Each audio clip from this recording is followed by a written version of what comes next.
ఘనదేవునికి ముందుగా నా హృదయపూర్వక స్తోత్రాలు తెలియజేస్తూ, ప్రియులు, పెద్దలు, గౌరవనీయులు కుమార్ గారికి మరి వారి అనుభవం ముందు నేను చాలా చిన్నాను.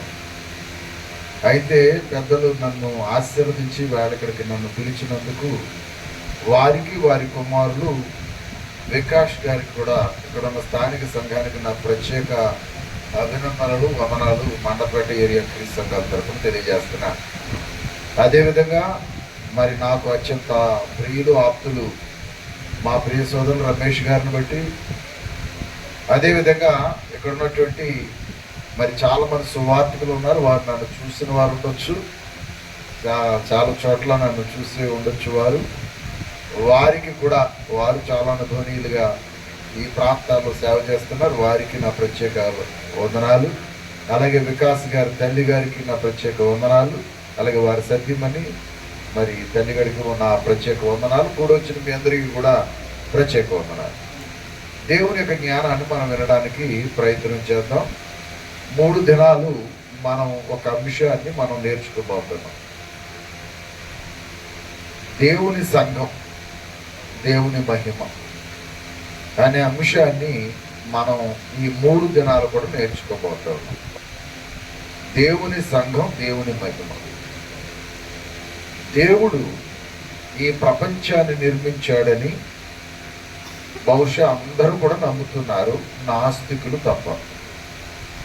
అయితే దేవుడు ప్రపంచాన్ని నిర్మించాడు అనే సంగతి మనం ఎరిగిన వారం. ప్రపంచాన్ని నిర్మించిన దేవుడు ఆయన ఎక్కడున్నాడో, ఏమై ఉన్నాడో, ఎలా ఉన్నాడో ఆయన తనకు తానుగా ప్రజానికానికి తన ఉనికిని తెలియపరచటానికి బదులు మనుష్యుల నుంచి ఆయన ఒక విషయాన్ని కోరుకున్నాడు. అది ఏమిటంటే అపోస్తుల కార్యముల గ్రంథం 17వ అధ్యాయము, అపోస్తుల కార్యముల గ్రంథం 17వ అధ్యాయము 26వ వచనంలో దేవుని ఉద్దేశం రాయబడి ఉంది. అపోస్తుల కార్యముల గ్రంథం 17వ అధ్యాయం 26వ వచనంలో దేవుని యొక్క ఉన్నతమైన ఉద్దేశం రాయబడి ఉంది. ఆ ఉద్దేశం ఏమిటంటే, మరియు యావత్ భూమి మీద కాపురముండుటకు ఆయన ఒకని నుండి ప్రతి జాతి మనుషులను, ఇక్కడ ఒకసారి ఆలోచన చేద్దాం. దేవుడు ఈ ప్రపంచంలోనికి ఒక్క మనిషి నుండి ప్రతి జాతి మనుషులను సృష్టించాడు. అంటే ఇవాళ మనం చూస్తున్న ప్రపంచవ్యాప్తంగా ఉన్న మానవ జాతి అందరికీ కూడా ఒక్కడే తండ్రిగా ఉన్నాడు. ఆయన ఆదాము, మొదటి మానవుడైన ఆదాము. ఆయన నుంచే ప్రపంచంలో ఇన్ని విధాలుగా వచ్చినటువంటి మనుషులందరూ కూడా ఆయన నుంచి వచ్చారు. కాకపోతే వచ్చిన మనుషులు ఎక్కువ సంఖ్య పెరిగేటప్పటికి స్కాటర్ అయ్యారు, అంటే దూరం దూరంగా జరిగారు. అలా జరిగిన వారు దేశాలు వెంబడి వెళ్ళారు, రాష్ట్రాలు వెంబడి వెళ్ళారు, అడవులు వెంబడి వెళ్ళారు, ఎడారులు వెంబడి వెళ్ళారు. అలా కొన్ని ప్రాంతాల సముద్రాలు దాటారు, నదులు దాటారు. అలా దాటి ప్రపంచమంతా విస్తరించారు. ఈ ప్రపంచమంతా విస్తరించిన మానవ జాతిని మనం ఇప్పుడు చూస్తూ ఉన్నాం. ఒకప్పుడు వీళ్ళందరూ ఒకే మనిషి నుంచి పుట్టినవాడు. ఇలా ప్రపంచవ్యాప్తంగా ఈ మానవ జాతి వెళ్ళినటువంటి సందర్భాలు కూడా లేఖనాలు మనతో మాట్లాడుతున్నాయి. ఇలా స్కాటర్ అయ్యి యుద్ధాల వల్ల, కరువుల వల్ల, లేదా దొంగల వల్ల, రాబరీస్ వల్ల, ఇలా రకరకాల పరిస్థితుల వల్ల మనుషులు జాతి, అంటే అన్ని రకాల మనుషులు వేరువేరుగా మైగ్రేషన్ పొందారు. అంటే ఈ స్థానం నుండి ఇంకో స్థానం, ఇంకో స్థానం, ఇంకో స్థానం, అలా వెళ్ళినటువంటి జాతి మనుషులే ప్రపంచవ్యాప్తంగా వెళ్ళారు. అందరికీ 2 కళ్ళు, 2 చేతులు ఇట్లాంటి రూపంలో ఉంది. అంటే అందరూ ఒకే మనుషులు.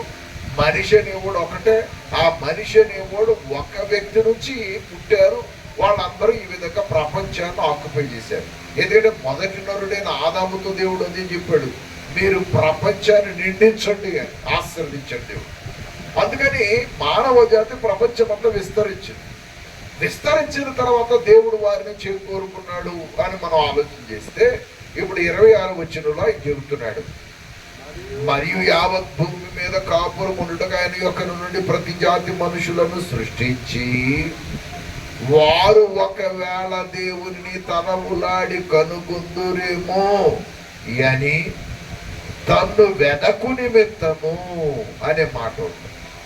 అంటే మనుషులందరూ దేవుణ్ణి వెతకాలని దేవుడు కోరుకుంటాడు. దేవుణ్ణి వెతకాలని దేవుడు కోరుకుంటాడు. జాగ్రత్తగా ఉన్నారు. వెతకుట అనే మాట ఎక్కడైతే వచ్చిందో అక్కడ దొరకటం లేదు అనే సంగతి కూడా ఉంది. వెతకాలంటే అది దొరకదు కాబట్టి వెతకాలి. ఇవాళ నా సెల్ ఫోన్ ఇక్కడే ఉంది, దీన్ని వెతుక్కోవాల్సిన పని లేదు, ఇది నా ఎదురుగుండా ఉంది. ఎప్పుడైతే ఇది మిస్ అయిందో అప్పుడు నేను వెతుక్కుంటాను. అలాగే దేవుడు ప్రపంచానికి ఆయన అందుబాటులో లేడు. ఎందుకంటే ఇంత ప్రపంచాన్ని నిర్మించిన దేవుడు మనుషులతో కలిసి ఉండాల్సిన అవసరం లేదు ఆయనకి. ఇవాళ ఒక చిన్న ఎగ్జాంపుల్ అడుగుతున్నాను. మన ముఖ్యమంత్రి గారు మనతో ఇక్కడ ఈ గ్రామంలో కలిసి ఉంటున్నారా? లేరు. ఆయన స్థానం వేరు, ఆయన ఎక్కడ ఉంటారు. మరి ప్రధానమంత్రి మనతో ఏమైనా భోజనం చేస్తున్నారా? లేరు కదా. అంటే స్థాయి పెరిగేటప్పటికీ వాళ్ళ స్థానాలు కూడా మారుతూ ఉంటాయి.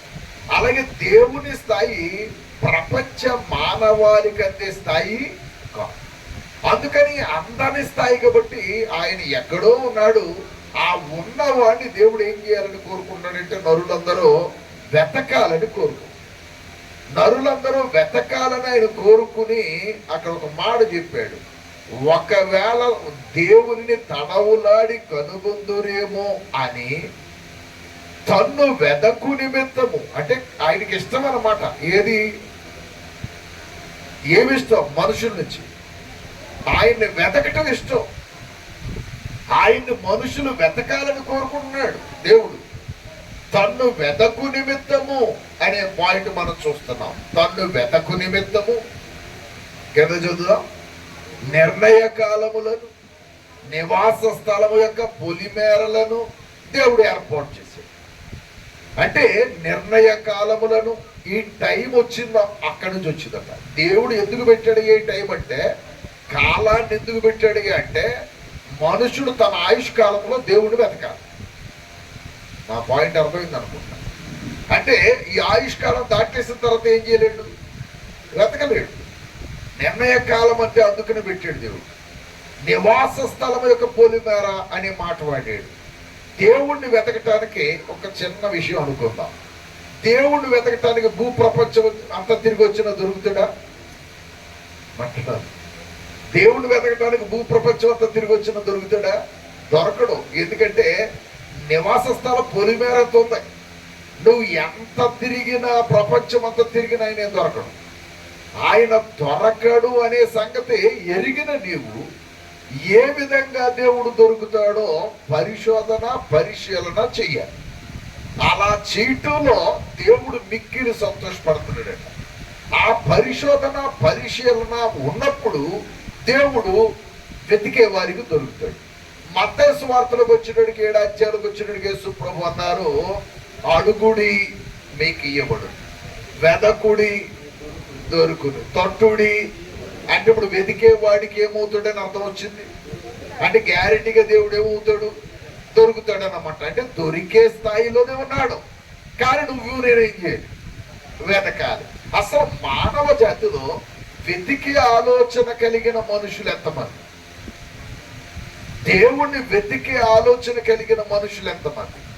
మొదటి నరుడైన ఆదాము కూడా తనకి దేవుడు ఎవరో తెలియదు. చాలా మందికి అనుకుంటారు ఆదాముకు దేవుడు చూశాడేమో అనే భావం ఉంటుందండి. వాస్తవంగా ఆదాము కూడా దేవుణ్ణి చూడలేదు అని లేఖనాలు చెబుతున్నాయి, నేను చెప్పలేదు. ఒకసారి మీకు డౌట్ క్లియర్ అవుతుంది, ఒకసారి చూద్దాం. తిమోతి పత్రిక 6వ అధ్యాయం, మొదటి తిమోతి పత్రిక 6వ అధ్యాయం 16 వచ్చినట్టు ఒకసారి చదువుదాం. అక్కడ ఏం రాయబడిందో చూడండి.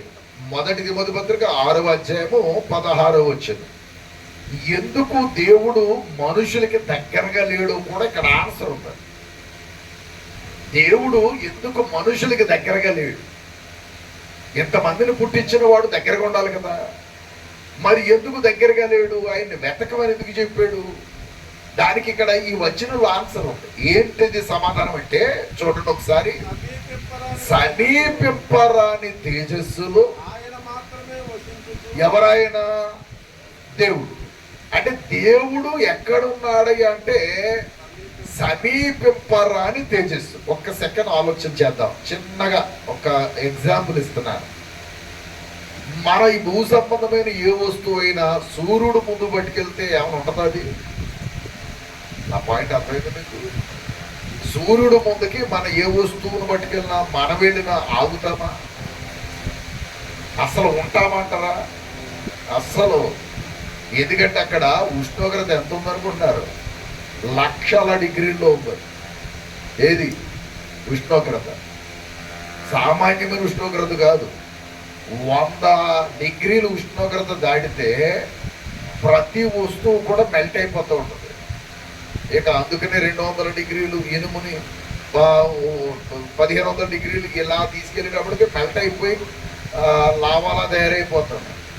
భూమి క్రింద లావా ఉంది కదా, లోపల భూగోళం లోపల అక్కడ 5000 డిగ్రీలు ఉష్ణోగ్రత ఉందట. భూమి లోపల 5000 డిగ్రీలు ఉష్ణోగ్రత. అందుకనే భూగోళం లోపల ఏది ఉన్నా, ఏ మెటల్ ఉన్నా ఏమైపోతుంది? కరిగిపోతూ ఉంది. అదే లావాగా బయటకు వస్తుంది. అంత ఉష్ణోగ్రత ఉంది. ఇప్పుడు సూర్యుడి దగ్గర పట్టుకెళ్తే ఏదైనా ఆగుద్దా? ఏది ఆగదు. ఇప్పుడు దేవుడు ఎలాంటి తేజస్సుతో ఉన్నాడు? తేజస్సు అంటే అంత కాంతివంతమైన దేవుడు అట. దేవుడు అంటే సామాన్యుడు కాడు. అంత కాంతివంతమైన దేవుడు మనుషుల దగ్గరికి వచ్చాడు అనుకోండి, పొరపాటున మనుషులు ఏమవుతారు? చచ్చిపోతారు. ఎందుకంటే అందుకనే దేవుడు చూసిన వాడు ఎవడో బ్రతకడనే మాట కూడా బైబిల్లో వ్రాయబడు. దేవుడు చూసిన వాడు ఏ మనుషుడు బ్రతకడనే మాట కూడా బైబిల్లో ఉంది. అందుకని దేవుడు చూడటం అసాధ్యమనే మాట కూడా ఉంది బైబిల్లో. అంటే దేవుడిని ఎవరో చూడలేరు. ఎందుకంటే అది మన కంటికి అతీతమైంది అనమాట. దేవుని శక్తి మన కళ్ళ కంటే అతీతమైన శక్తి. ఆయన చూడటం అసాధ్యం. కనుక సమీపింపరాని తేజస్సులో ఆయన మాత్రమే వసించు అమరత్వము గలవాడై ఉన్నాడు. ఆ తర్వాత మాట చదవండి. మనుష్యులలో ఎవడును, ఎంతమందిలో? మనుష్యులలో అన్నాడంటే ఏ మనిషి దగ్గర నుంచి లెక్క పెడదాం? మొదటి ఆదాము దగ్గర నుంచి కదా లెక్క పెట్టాలి. అన్నప్పుడు ఆదాము కూడా ఏం చేయలేదని అర్థం. ఎవరిని చూడలేదు? దేవుడు చూడలేదు. చూస్తే ఆయన బ్రతుకుండకపోను కనుక చూడలేదు. కానీ ఆదాము లాంటి భక్తులు, ఆదాము లాంటి వ్యక్తులు దైవ అనుభూతిని పొందారు. దైవ అనుభూతిని పొందారు. అనుభూతిని పొందారే తప్ప దైవాన్న వారు చూడలేదు అని లేఖనం స్పష్టంగా చెబుతుంది. మరి ఆ ఆదాము తన జీవితంలో దేవుని అనుభూతిని పొందాడు, అనుభూతిలో బ్రతికాడు, అనుభూతిలో ఉన్నాడు. ఈవేళ మన విషయాలను గమనించినట్లయితే దేవుని అనుభూతి ఎలా ఉంటుంది, అది ఎంత ప్రత్యక్షంగా ఉంటుంది అనే విషయాన్ని మనకి ఈ భూప్రపంచంలో అర్థం కావాలి అంటే మనుషులను దేవుడు తన్ను వెతికే వారిగా ఉండాలని కోరాడు. మనుషులు వెతకాలి. వెతికితే దొరుకుతాడంటే ఇందాక మరలా ఒక వచనం చూసాం. నన్ను వెతకండి, ఏం చేస్తాను? వెతుకుడి దొరుకుతుంది అన్నాడు. తట్టుడి తీయబడుతుంది అన్నాడు. అడుగుడి ఇవ్వబడుతుంది అన్నాడు. మరి దొరకందైతే ఇక వెతకమని దేవుడు ఎందుకు చెబుతాడు? ఆయన దొరకని వాడు అని అనుకోండి, వెతకమని చెప్పేవాడు కాదు. అంటే నువ్వు వెతికితే ఖచ్చితంగా ఆయన ఏమవుతాడు? దొరుకుతాడు. కాకపోతే మనుషులు వెతికేటంత సమయం మానవ జాతికి లేదు. నా పాయింట్ ఏమైనా అర్థమైంది మీకు? దేవుణ్ణి వెతికేటంత సమయం మనుషులకి లేదు. ఎందుకనంటే దేవుణ్ణి వెతికే సమయం కంటే లోకాన్ని సంపాదించుకునే సమయం ఎక్కువ పెడతామమ్మా. నా ప్రశ్న అయితే ఎవరిని వెతికే సమయం కంటే, దేవుణ్ణి వెతికే సమయం కంటే లోకాన్ని సంపాదించుకోవాలి. దాని కొరకు ఎంత సమయమైనా పెడతాం. ఇవాళ ఉదాహరణకి ఒక వ్యక్తి అయ్యగారు మాస్టర్ చేశారు. ఆయన ఉద్యోగం చేయటానికి, నేను ఉద్యోగం చేయటానికి 25-30 ఏళ్ళు కష్టపడి చదివితే ఈ ఉద్యోగాలు వచ్చింది. ఈ ఉద్యోగాలు పర్వకు వెళ్ళడానిక, భూ సంబంధమైన సంపాదన సంపాదించుకోవడానిక? మాట్లాడుతుంది. భూ సంబంధమైన సంపాదన సంపాదించుకోవడానికి ఎన్ని సంవత్సరాలు చదవాల్సి వచ్చింది? 25 ఏళ్ళు కష్టపడి చదవాల్సి వచ్చింది. ఇక ఏ కలెక్టర్ అయినా అవ్వాలంటే ఇంకా చదవాలి. ఆయన ఎవరో 33 అటెంప్ట్స్ చేసాడట. 33 అటెంప్ట్స్. ఆ తర్వాత మొత్తం మీద చివరికి సక్సెస్ అయ్యాడు. అంటే ఇంకో విచిత్రం చెప్తారు. డాక్టర్ వృత్తిలో ఉన్నవారు ఎవరైనా ఉంటే జీవితకాలం చదవాలి. మీకు తెలుసు తెలీదు? ఎవరో డాక్టర్ ఎందుకు జీవితకాలం చదవాలో తెలుసు మీకు? కొత్త ఏమైనా వచ్చేస్తూ ఉంటాయి, పరికరాలు కొత్త వచ్చేస్తూ ఉంటాయి, అప్డేట్స్ వచ్చేస్తూ ఉంటాయి. ఈ అప్డేట్స్ వాళ్ళు తెలియకపోతే పాట పడిపోతారు, వారి దగ్గరికి ఎవరు పేషెంట్లు రారు. కాబట్టి వాళ్ళ జీవితాంతం ఏం చేస్తూ ఉండాలి? చదువు. ఇదంతా దేన్ని సంపాదించుకోవడానికి వాళ్ళు ఎంతకాలం చదివారు? భూలోక సంబంధమైన సంపద, విషయాలు వగైరా సంపాదించుకోవడానికి చదివారు. దేవుడిని సంపాదించుకోవడానికి కాదే. ఇప్పుడు పాయింట్ క్యాచ్ చేయండి. మరి దేవుణ్ణి సంపాదించుకోవడానికి నిర్ణయకాలం పెట్టాడు దేవుడు. ఇందాక చదివాం. నిర్ణయకాలం అంటే మన ఆయుష్కాలం ఏమైపోతుంది? డే బై డే తరిగిపోతుంది. అంటే దాని అర్థం ఏంటి? వచ్చేదా పోయేదా? పోయేది. మరి కాలం అయిపోతున్నప్పుడైనా నరుడు ఏం చేయాలి? దేవుడు ఎక్కడున్నాడు, ఏమై ఉన్నాడు, ఎలా ఉంటాడని వెతికే ఆలోచన రావాలి కదా. 25 సంవత్సరాలు లోకం సంపాదించుకోవడానికి ఖర్చు పెట్టాము. మిగిలినది భార్య పిల్లల కొరకు ఖర్చు పెడుతున్నాం. ఎప్పుడు వస్తుంది ఈ మెలకు అని అంటే కాళ్ళు శరీరం చప్పబడి మచ్చాన పడిపోతుంది చూసారా, అప్పుడు వస్తుంది మెలకువ. ఏం చేస్తున్నాడు ఏంటి? ఎక్కడో ఉండుంటాడరా దేవుడు అని అనుకున్నాడు. అప్పుడు ఇదంతా ఎప్పటికీ ముగింపు దశకు వచ్చినప్పుడు, చివరికి ఆ టైంకి వచ్చినప్పుడు కళ్ళు కనబడతాయా, చెవులు కనబడతాయా, ఫోన్ నోరు మాట్లాడుతుందా, ఫోన్ కాళ్ళు కదులుతాయా అంటే అన్నీ అయిపోయిన తర్వాత ఎవరు గుర్తొస్తున్నారు? దేవుడు గుర్తొస్తున్నాడు. అప్పుడు కావాలనుకుని వెతుకుతున్నాడు. ఎలా దొరుకుతాడు? నీ సమయమంతా వృధా చేసుకున్న తర్వాత నువ్వు దేవుణ్ణి వెతకాలనుకుంటే ఆయన ఎట్లా దొరుకుతాడు? ఒక్కసారి ఆలోచించమని ప్రేమతో కోరుతున్నా. మరి దైవాన్ని వెతకాలంటే సోర్స్ ఏమైనా ఉందా? ఏమైనా అవకాశం ఉందా? ఒక్కసారి మనం ఆలోచన చేస్తే అవకాశం ఒక మంచి మాట బైబిల్ చెప్పింది. అది ఏంటి అంటే యోహాను సువార్త 1వ అధ్యాయం 1వ వచనం చెప్పింది. ఆది యందు వాక్యముండెను, వాక్యము దేవుని యొద్ద ఉంది. ఒక్క సెకండ్ ఆగి. ఏముందంటే ఆదిలో వాక్యం ఉంది. వాక్యం ఎవరి దగ్గర ఉంది? ఇప్పుడు నా ప్రశ్న, దేవుణ్ణి వెతకాలంటే దేవునికి దగ్గరగా ఉన్నవాడు చెప్పగలరు కదా? నా మాట అర్థమైంది లేదు అయ్యా. ఒక్కోసారి మనం మినిస్టర్ గారి ఇంటికో లేదంటే కలెక్టర్ గారి దగ్గరికి వెళ్తాం. అంతమందిలో కలెక్టర్ ఎవరో మనకే తెలియదు. అప్పుడు ఎవరిని అడుగుతాం? ఆ సమీపంగా ఉన్న తెలిసిన ఆయన అడుగుతాం, ఎవరు కలెక్టర్ గారు ఎవరని. ఎందుకంటే ఆయన ఆల్రెడీ చూస్తున్నాడు కాబట్టి ఆయన చెబుతాడు. కొత్త ఆయన అడుగుతాం ఒక్కోసారి మనకు తెలియక, నాకు తెలియక నేను ఎక్కడ చూస్తున్నాను అంటాడు ఆయన. నాకు తెలియక నేను అదే పనిలో ఉన్నానే బాబు, నేను వెతుక్కుంటున్నాను కంగారపడుకు, నాకు తెలిసిన తర్వాత నీకు చెప్తాను.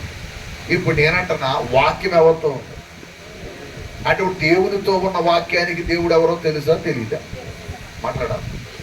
అందుకనే మనం ఏది వెతికితే దేవుణ్ణి కనుగోగలమో తెలుసా? ఇప్పుడు చెప్పాలి. వాక్యాన్ని వెతికితే దేవుని కనుగోగలం. ఏంటి? వాక్యాన్ని వెతికితే దేవుని కనుక్కుంటామా? గ్యారంటీగా.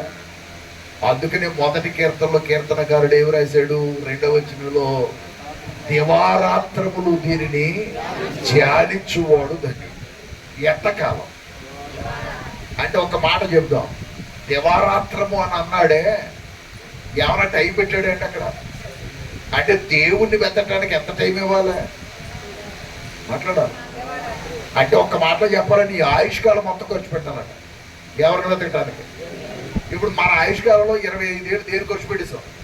ఇలా చెప్పాను. లోకంలో ఎంబీబీఎస్ ఎండిఓ లేదా ఇంకో డిగ్రీ చేయడానికి ఖర్చు పెట్టేసాం. మిగిలిన సమయం ఏమైనా దేవునికి ఇస్తామంటే ఇవ్వం. ఆ వచ్చిన సంపాదన మళ్ళీ ఎక్కడెక్కడ పెట్టాలో సర్దుకోవటానికి సరిపోదు. చదువుకున్న చదువు మీద వచ్చిన సంపాదన ఎక్కడెక్కడ పెట్టాలో అవన్నీ సర్దుకోవటానికి ఇంకో 25 ఏళ్ళు సరిపోదు. ఎందుకంటే ఎక్కడ ఇన్వెస్ట్ చేయాలి, అక్కడ ఇన్వెస్ట్ చేయాలి, ఎలా చేయాలి మొత్తం మీద ఇది ఇంకో 25 ఏళ్ళు. చివరికి 50 అయిపోయిన తర్వాత, సగం కాలం అయిపోయిన తర్వాత అప్పుడు ఇక అక్కడి నుంచి రోగాలు మొదలవుతాయి దేహంలో. 50 తర్వాత రోగాలు మొదలవుతాయి. ఆ రోగాలకి హాస్పిటల్ తిరగటం, అక్కడ తిరగటం, ఇక్కడ తిరగటం, మందులు వేసుకోవటం, డాక్టర్ గారు సంప్రదించడం, ఇదో బాధ్యత అయిపోతుంది. ఇక మిగిలింది ఏముందయ్యా అంటే ఏమి లేదు, జీరో. అంటే మొత్తం నీ ఆయుష్కాలం దేనికి ఖర్చు పెట్టావే అంటే సర్వం లోకానికి ఖర్చు పెట్టి ఎవరిని వెతకడానికి ప్రయత్నం చేయటం మిస్ అయ్యావా అంటే దేవుణ్ణి వెతకటం మిస్ అయిపోయావు. ఒక్క సెకండ్ ఆలోచించండి. దేవుణ్ణి వెతకటానికి బైబిల్ ఏం చెప్పిందంటే బాల్య దినములందే నీ సృష్టికర్తను స్మరణకు తెచ్చుకో. ఎప్పుడు అంటే దేవుణ్ణి వెతికే టైము ముసలతనంలో కాదు, బాల్య దినములైతే. ఇప్పుడు ఇందాక చెప్పారు బ్రదర్ రమేష్ గారు, 45 ఏళ్ళ నుంచి నేను పరిశోధన చేస్తున్నాను అని. మీరు నమ్మినా నమ్మకపోయినా నా చిన్నతనం నుండి బైబిల్ మీద నాకు అన్వేషణం. ఎందుకు అనంటే నాకు అది పిచ్చి అనమాట. అన్ని విషయాలు తెలుసుకోవాలని ఒక పిచ్చి, ఇంకా లోతుగా ధర్మాలు తెలుసుకోవాలని ఒక పిచ్చి. మీకు ఇంకా గొప్ప సంగతి చెప్తాను. నేను బైబిల్ ఒకటే చదివి బైబిల్ని నమ్మల. అన్ని విషయాలు వింటాను, అన్ని విషయాలు చూస్తాను, అన్నిట్లో ఏది మంచో అది తీసుకుంటాను. ఏది మంచి ఉందో వెతకాలి. ఎక్కడున్నా మంచి ఉంటే దాన్ని అంగీకరించవచ్చు, తప్పేమి లేదు. మంచి ఎక్కడుంటే దాన్ని అంగీకరించవచ్చు. మంచి వెతకాలి, మంచిని కోరుకోవాలి. అందుకని నేను చిన్నతనం నుంచి నా అన్వేషణ ఆ విధంగా కొనసాగింది కాబట్టి ఇందులో విషయాలు నేను కొంచెం లోతుగా అధ్యయనం చేయడానికి అవకాశం దొరికింది. ఇప్పుడు నేను అడుగుతున్నా, దేవుణ్ణి వెతకటానికి ఇప్పుడు ఎంత టైం పెట్టాలని మొదటి కీర్తన చెప్పింది? దేవా రాత్రి. ఒక్క మాటలో చెప్పాలంటే రాత్రి పగలో కూడా ఎవరిని వెతికే పని మీద ఉండాలంటే నరుడు దొరికే వరకు ఆయన వెతికే పని మీద ఉండాలి. కానీ లోకాన్ని వెతుకుతున్నాం తప్ప దైవాన్ని మాత్రం వెతకలేకపోతాం. అందుకొరకట ఇది ఒక్కరి వీక్నెస్ కాదు, చాలా జాగ్రత్తగా ఉందండి. ఇది ఒక నరుడు వీక్నెస్ కాదు, ప్రపంచంలో ఉన్న అందరి వీక్నెస్. ఎందుకంటే అందరూ లోకాన్నే ప్రేమిస్తున్నాం, అందరూ లోకాన్ని ఇష్టపడుతున్నాం, అందరూ లోకాన్ని అంగీకరిస్తున్నాం. లోకం లేకుండా మన బ్రతుకు లేదు. ప్రతి మనిషికి ఇల్లు కావాలి, ప్రతి మనిషికి భార్య కావాలి, ప్రతి మనిషికి పిల్లలు కావాలి. ఈ వ్యవస్థలన్నీ కలిగి ఉండాలంటే ఈ లోకం కావాలి మనకు. కాబట్టి ఈ లోకాన్ని మనం ఎప్పుడూ ప్రేమిస్తూనే ఉన్నాం, సదాకాలం ప్రేమిస్తూనే ఉంటాం. మనుషులందరూ ప్రేమిస్తూనే ఉన్నారు. అందుకని రోమపత్రిక 3వ అధ్యాయంలోకి వెళ్ళేటప్పటికీ, రోమిలకు రాబడిన పత్రిక 3వ అధ్యాయంలోకి వెళ్ళేటప్పటికీ దైవ లేఖనం ఏమందయ్యా అంటే 3వ అధ్యాయము, ఈసారా 3వ అధ్యాయము ఇక్కడ 11వ వచ్చిన 10ని చదువుదాం. ఇందును గూర్చి వ్రాయబడినదేమనగా అన్నాడు. ఇందును గూర్చి వ్రాయబడినదేమనగా నీతిమంతుడు లేడు, ఒక్కడును లేడు, గ్రహించువాడెవడును లేడు, దేవుని వెతకువాడును వాడెవడును. ఇప్పుడు నాకు చెప్పాలి, ప్రపంచం మొత్తం మీద దేవుడు గాలింతే అయ్యా ఎవరు లేరు? దేవుణ్ణి వెతికేవాడు ఎవడు లేడు. ఎవరి సొంత పనులు వాళ్ళు చేసుకునేవాళ్ళు ఉన్నారు. అది దేవుణ్ణి వెతికేవారు దైవానికి ఒక్కళ్ళు కూడా కనబడలేదట. ఎంటైర్ ప్రపంచాన్ని ఆయన పరిశీలన చేస్తే ఇప్పుడు దేవుని వెతికేవారు కలరా అని ఆయన ఆకాశం నుండి చూస్తున్నాడట. కీర్తన గ్రంథం 12వ కీర్తన 14వ కీర్తన.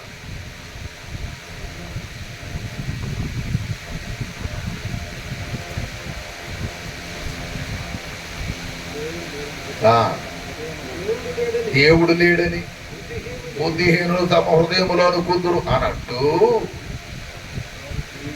2వ వచనం అండి, వివేకము కలిగి దేవుని వెతకువారు కలరేమో అని యెహోవా ఆకాశము నుండి చూచి నరులను పరిశీలించాను. అప్పుడు ఇచ్చింది స్టేట్మెంట్.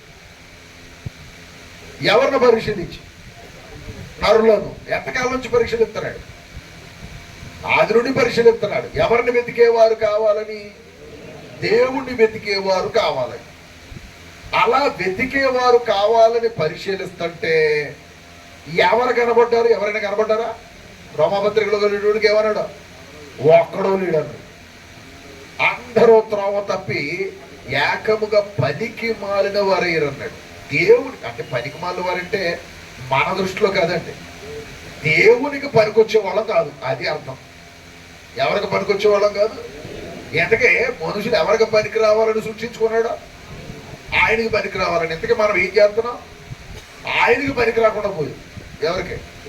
మనకైతే బ్రహ్మాండంగా పని చేసుకుంటున్నాం, మన పని బాగానే ఉన్నాయండి. ఎంతకే మన పనులు మనం చేసుకుంటున్నాం తప్ప ఎవరి పని వదిలేసాం. అందుకని ఆయన ఏ స్టేట్మెంట్ ఇచ్చాడు? నాకు పనికి రాకుండా పోయారంట. ఒక్క సెకండ్ ఆలోచించాలి. పని చేయకపోయినా జీతం మాత్రం అడుగుతున్నాం ఎవరినే. ఎందుకు అర్థం అనుకుంటా? పని చేయను కానీ ఏం అడుగుతున్నాం? దేవుడి దగ్గర నుంచి జీతం అడిగేస్తున్నాం. ఎందుకంటే మనం ఆయన పనికి ఏమైనా ఉపయోగపడుతున్నామంటే ఉపయోగపడట్లేదు. మోకాళ్ళు వేసి మాత్రం 24 గంటలు ప్రార్థన చేయమని చేస్తున్నాం. ఏమనంటే మా అబ్బాయిని దీవించు, మా అమ్మాయిని దీవించు, మా బాబు దీవించు, దూరదేశంలో ఉన్నాడు ఆయన దీవించు, ఎక్కడ ఉన్నాడు ఆయన దీవించు. ఒక సెకండ్ ఎంతకీ ఏం చేయకుండా ఇవన్నీ ఆయన పని చేయకుండా మాత్రం ఇండిట్లు మాత్రం పెడతానే ఉన్నాం. మామూలు ఇండిట్లు కాదు మన ఇవన్నీ లిస్టు, పెద్ద లిస్టు వెళ్ళిపోతున్నాడు. ఆ లిస్ట్ అంతా చూసుకుని ఆయన కంగారు పడుతున్నాడు. ఇది ఏ పని చేయడు కానీ జీతం మాత్రం బ్రహ్మాండంగా అడుగుతున్నాడు. అర్థమైందా మీకు? ఏ పని చేయడు, నా పని ఏం చేయడు కానీ జీతం మాత్రం బ్రహ్మాండంగా అడుగుతున్నాడు. జీతం మాత్రం ఏ లెవెల్లో అడుగుతున్నావు మీ అందరికీ అర్థం కాదు. ఒక్కోసారి కంపెనీలకు ఇంటర్వ్యూకి వెళ్తే వికాస్ బాబు బాగా తెలుసు. కంపెనీకి ఇంటర్వ్యూకి వెళ్ళావు అనుకోండి, ఇంటర్వ్యూలో వాళ్ళ విచిత్రం, నువ్వు ఎంత జీతం అడుగుతుంది, ఎక్స్పెక్ట్ చేస్తున్నావు అని అడుగుతుంది. జీతం అనేది ఎవరెవరు అసలు కంపెనీ. కానీ కూర్చున్న ఇంటర్వ్యూయర్ని ఏమడుగుతాడు ఆయన? నువ్వు ఎంత జీతం ఎక్స్పెక్ట్ చేస్తున్నావు అని అడుగుతాడు. ఏమన్నా ఒక ₹1,00,000 ఎక్స్పెక్ట్ చేస్తున్నావు అంటే ఇతనే ఎవరు దానికో లిమిట్ ఉండదు. కానీ ఆ లిమిట్ అక్కడ పెట్టినా అంటే ఇది ఎందుకు అడుగుతున్నాడంటే ఇతని బ్రెయిన్ జీతం మీద ఉందా పని మీద ఉందా అనే ఆలోచన తెలుసుకోవటం కోసం సైకలాజికల్ క్వశ్చన్స్ అయ్యి. అంటే ఇతని బ్రెయిన్ దేని మీద ఉంది అనేది. ఒక పనికి ఒక జీతం అనేది మనసులో అనుకుని వెళతాం. మన పని ఎంత ఉంటుంది కాబట్టి దీనికి ఎంత అడగొచ్చు, ఇంత జీతం అడగొచ్చు అని అనుకుని వెళతాం. కాబట్టి అతను ఏం అడుగుతున్నాడో చూస్తున్నాడు అక్కడ. కానీ మనం దేవుడి దగ్గర నుంచి ఏం చేస్తున్నాం? మాట్లాడాలి. ఉదయం నుంచి ఎవరు పని చేసాం చెప్పండి మీరు. ఉదయం నుంచి లేచిన దగ్గర నుంచి ఎవరు పని చేసాం? మన పని చేసుకున్నాం. మన పని చేసుకుని సైకిల్ మోకాళ్ళు వేసి ఏం అడుగుతాం? ఇండేంటి ఎంత ఉంటుంది? ఇప్పుడు నేను అడుగుతున్నా, ఇప్పుడు నిజంగా వికాస్ బాబు గారు, కుమార్ బాబు గారు పెట్టిన ఈ మీటింగ్ వల్ల ఎంత ఖర్చు పెట్టి మనల్ని రప్పించినందుకు ఈ గంట ఎవరు పని చేస్తున్నాం? మాట్లాడలే. అది కూడా అలిసిపోతాం. మళ్ళీ మామూలుగా కాదు, ఈ గంటకి అలిసిపోయి మహాదేవుడికి మళ్ళీ మామూలు బిల్డప్ ఏమో. నీ పని ఎంత చేసావు, ఏం చేసావు మన పని, ఆయన పని ఒక్కసారి ఆలోచన చేయండి. కానీ దేవుడు ఏం వెతుకుతున్నాడట? దేవుడిని వెతక్కువారు కలరేమో అని ఆయన ఆకాశం చూసి ఓ స్టేట్మెంట్ రెడీ చేశాడు. నన్ను వెతికేవాడు ఎవడో కనపడలేదు. మరి పాత నిబంధనలో మహాభక్తులు ఉన్నారే, అబ్రహాం లాంటి వారు, నోవాహు లాంటి వారు, వీళ్ళందరూనే అక్కడ కూడా దైవానికి వాళ్ళల్లో ఒక స్వార్థం కనబడుతుంది. ఎవరిలో? ఆ నీతిమంతుల్లో కూడా. ఏమిటి ఆ స్వార్థం అంటే ఒక మాట చూద్దాం. హెబ్రీయులకు రాయబడిన పత్రిక 11వ అధ్యాయం. హెబ్రీయులకు రాయబడిన పత్రిక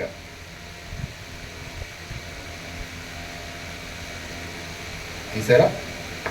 11వ అధ్యాయము 7వ వచనం చదువుతాం. ఈ మాట చూడండి. వారిలో స్వార్థ చింతన ఉందో లేదో చెబుతున్నాడు అక్కడ. విశ్వాసమును బట్టి నోవహు అది వరకు చూడని సంగతులను గూర్చి దేవుని చేత హెచ్చరింపబడి భయభక్తులు గలవాడై ఉన్నందున. ఒక సెకండ్ చూడాలి, మళ్ళీ చదువుతున్నాను చూడాలి. విశ్వాసమును బట్టి హెబ్రీ పత్రిక 11వ అధ్యాయం 7వ వచనం. విశ్వాసమును బట్టి నోవహు అది వరకు చూడని సంగతులను గూర్చి దేవుని చేత హెచ్చరింపబడి భయభక్తులు గలవాడై తన ఇంటి వారి రక్షణ కొరకు ఒక వాడను సిద్ధము చేశాను. అసలు దేవుడు దేని కొరకు సిద్ధం చేయమన్నాడు? వాడు బయట ఏమైనా అర్థమైందా? దేవుడు వాడు ఎవరి కొరకు కట్టుకున్నాడు? అందరి కొరకు. నోవహు గారు ఏం చేసాడు? సెల్ఫిష్. ఎవడు ఎలా పోతే నా కుటుంబమైన అందులోకి ఎక్కితే చాలనుకున్నాడు అనమాట. అది అర్థం అవ్వలేదు మీకు? నా కుటుంబమైన వాళ్ళకి ఎక్కితే చాలరా బాబు అనుకుని ఎవరి కొరకు రెడీ చేసేదట? ప్రయాసపడి రెడీ చేసింది 100 సంవత్సరాల పైగా కష్టపడి కట్టింది తన ఇంటి వరకు. అంటే వాళ్ళల్లో కూడా ఒక స్వార్థం. ఇంతకే దేవుని పని చేయాలన్న ఆతృత కలిగిన వారి ప్రపంచంలో దైవానికి ఎవరో కనబడలేదు కాబట్టి ఎవరికి ఆయన పూర్తిగా అందుబాటులోకి రావు. ఎవరికి పూర్తిగా అందుబాటులోకి రాలేదు. ఇలా అందుబాటులోకి రాలేదనే స్టేట్మెంటే రోమపత్రిక 3 అధ్యాయాలు మనం చదివాం. రోమపత్రిక 3 అధ్యాయాలు మనం చదివాం. ఇప్పుడు రోమపత్రిక 3 అధ్యాయాన్ని మరలా చదువుదాం. తీసారా? 10వ వచనం. ఇందును గూర్చి వ్రాయబడినదేమనగా నీతిమంతుడు లేడు. అంటే ఈ భూమి మీద ఎవరు కనపడలేదు దేవునికి? లేడు, ఒక్కడును లేడు. గ్రహించు వాడెవడును లేడు. దేవుని వెదకు వాడెవడును లేడు. అందరూ త్రోవ తప్పి ఏకముగా పనికి మారిన వారైరి. ఇలాంటి సమయంలో దేవుడు ఏం చేశాడు అని అంటే, ఆయనకాయనే చొరవ తీసుకుని, దేవునికి దేవుడే చొరవ తీసుకుని మనుష్యులను వెతుక్కుంటూ ఆయన వచ్చాడు. ఎవరు వెతకటం మానేశారు కాబట్టి, మనుషులు ఎవరిని వెతకటం లేదు కాబట్టి చివరికి దేవుడే ఒక నిర్ణయం తీసుకున్నాడు. ఆ నిర్ణయంలో తను వెతికేవారు ఎవరు లేరన్న సంగతిని గ్రహించిన దేవుడు ఒకానొక సమయంలో మనుష్యుల మధ్యకి వాళ్ళను వెతుకుతూ దేవుడు తన ప్రియ కుమారుని భూలోకానికి పంపాడు. ఇప్పుడు పాయింట్ అర్థం అయ్యి ఉండాలి. ఎవరు పంపాడండి? తన కుమారుని భూలోకానికి పంపాడు. ఎలా పంపాడు? యోహాను సువార్త 1వ అధ్యాయం 18వ వచనం. యోహాను సువార్త 1వ అధ్యాయం. ఎవడును ఎప్పుడైనాను, ఇదిగో మళ్ళీ ఇంకో స్టేట్మెంట్ ఇక్కడ. ఎవడును ఎప్పుడైనాను దేవుణ్ణి చూడలేదు అంటే ఆయన అంగీకరిస్తున్నాడు దేవుణ్ణి చూడలేదు అని. దేవుడు ఒప్పుకుంటున్నాడు దేవుని నరుడు ఎవరో చూడలేదు అని. ఇక్కడ చిన్న కాంట్రావర్సీ ఉందండి. కొందరు భక్తులు క్రైస్తవులే, రాత్రి చూశాను, నిన్న చూశాను, మొన్న చూశానని చెప్పుకునేవారు ఉన్నారు మనుషుల్లో. మీ ఊర్లో ఉన్నారు లేరు తెలియదు, కానీ మా ఊర్లో చాలా మంది ఉన్నారు. ఎవరిని చూసామని చెప్పుకునేవాళ్ళు, దేవుడు చూసామని చెప్పుకునే వాళ్ళు మా ఊర్లో చాలా మంది ఉన్నారు. కానీ దేవుణ్ణి డైరెక్ట్గా చూస్తే ఏమవుతామో తెలుసా అమ్మా? చనిపోతామని లేఖను క్లియర్గా రాశాడు మోషే దగ్గర. దేవుడు చూసిన వాడు చేస్తాడని. ఎందుకు చూసిన వాడు చేస్తాడు అని అంటే, ఆయన 1,000,000 సూర్యుల కాంతి కంటే తేజోమయుడు. ఎవరు? దేవుడు. అంత గొప్ప శక్తిమంతుడు నరుడు ఏం చేయలేడు? చూడలేడు. మరి చూడలేని వాడు చూశారని చెబుతున్నారు, భ్రమ పెడుతున్నారు, ప్రపంచాన్ని మోసం చేస్తున్నారని మనం అర్థం చేసుకోవాలి. ఎందుకంటే లేఖను విరుద్ధంగా వారు మాట్లాడుతున్నారు కాబట్టి. లేఖను మరి ఇంత మీ అయ్యగారు ఉన్నారు, ఎంత అనుభవం కలిగిన వ్యక్తి, మరి ఏనాడైనా ఆయన చూశారని ఒక ముక్క చెప్పారా? మాట్లాడలేదు. ఎప్పుడేం చెప్పారా? కానీ వేళ ప్రపంచానికి ఎవరు కావాలో తెలుసా? చూశారన్నవాడు కావాలి. మీ అయ్యగారు లాంటి వాడు కూడా ఎంతో అనుభవం ఉంది కూడా, ఈయన కూడా చూడలేదు అంటున్నాడు. మళ్ళీ పక్కన ఉంది ఎవరిని? దేవుడు. దేవుడు చూడటానికి నరుడు సరిపోయేవాడు కాడు కనుకే లేఖనంలో చాలా స్పష్టంగా ఉంది. ఇప్పుడు మళ్ళీ 1:18 యోహాను సువార్త చదవండి. ఎవడును ఎప్పుడైనాను దేవుణ్ణి చూడలేదు, తండ్రి రొమ్ముననున్న అద్వితీయ కుమారుడే ఆయనను బయలుపరిచాడు. ఇప్పుడు యేసుప్రభు ఎందుకు వచ్చాడు భూమి మీదకి? దేవుడు ఎవరో బయలుపరచటానికి వచ్చాడు. అర్థమైందండి? అంటే ఇప్పుడు మనుషులు ఎవరో ఆయన ఏం చేయట్లేదు, వెతకటం లేదు. వెతకటంలో ఫెయిల్ అయిపోయారు. ఎంతసేపు లోకాశ, శరీరాశ, నేత్రాశ. ఇదే కదా మనుషులు ఉండిపోయింది. అందుకని యోహాను పత్రికలో అన్నాడు, నేత్రాశ, శరీరాశ, జీవపు ఇదంతా సంపాదించినట్టుగా ఏమొచ్చింది? దమ్మ వచ్చింది. ఒకడు లోకమంతయు సంపాదించుకొని తన ప్రాణం పోగొట్టుకుంటే వాడికి ఏమి ప్రయోజనము? గ్రంథావడిగిన మాట. అందుకని ఈ ఏదైతే ఆశపడుతున్నామో ఈ ప్రపంచం అంతా మన కళ్ళ ముందున్న దాన్ని సంపాదించుకున్న తర్వాత దేవుడు ఎవరో మర్చిపోయాం, దేవుని వెతుకులాట మర్చిపోయాం. కానీ అది గమనించిన దేవుడు, నరులను ప్రేమించే దేవుడు కనుక ఆయన తన కుమారుని భూలోకానికి పంపించాడని ఇప్పుడు 1వ అధ్యాయం 18వ వచనం చెప్పింది. అంటే ఇప్పుడు దేవుడు వెతుక్కుంటున్నాడా నరుల్ని? నరులు వెతుక్కోవాలా? నరులు వెతకాలి, కానీ వెతుకుతున్నారా? కాబట్టి చివరికి ఏం చేయాల్సి వచ్చింది? దేవుడే మనల్ని వెతుక్కుని ఆయన కుమారుడైన యేసుక్రీస్తుని భూలోకానికి పంపాల్సి వచ్చింది. క్లారిటీ వచ్చిందా మీకు అందరికీ? అర్థమైందా? యేసుప్రభు ఎందుకు వచ్చాడు? అర్థమైందమ్మా? ఎవరి గురించి చెప్పడానికి వచ్చాడు? దేవుని గురించి, సృష్టికర్తల గురించి చెప్పడానికి వచ్చాడు. ఎవరు? యేసుక్రీస్తు ప్రభు. ఇంతకీ యేసుక్రీస్తు ప్రభు సృష్టికర్తల గురించి చెప్పడానికి భూమి మీదకి వచ్చి ఆయన భూలోకములో చాలా ప్రాంతాలు ఆయన తిరిగి ఆయన బోధించినటువంటి ఏషియా ఖండములో ఆయన బోధించిన బోధలు రికార్డ్ చేసి బైబిల్లో పెట్టాడు. ఆ రికార్డ్ చేసి బైబిల్లో పెట్టిన బోధల్లో యేసుక్రీస్తు ప్రభు అని అన్నాడు. యోహాను సువార్త 14వ అధ్యాయంలోకి వచ్చినోడికి ఆయన ఒక క్లారిటీ ఇచ్చాడు. యోహాను సువార్త 14వ అధ్యాయము 24వ వచనంలోకి వెళదాం.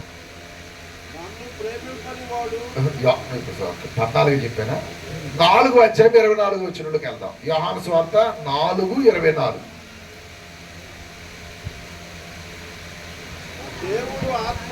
దేవుడు ఆత్మ గనుక అనే ఒక మాట వాడారు. యేసుప్రభే స్వయంగా చెప్పాడండి. యేసుప్రభు స్వయంగా మాట్లాడిన మాట. దేవుడు ఎవరట? ఆత్మ.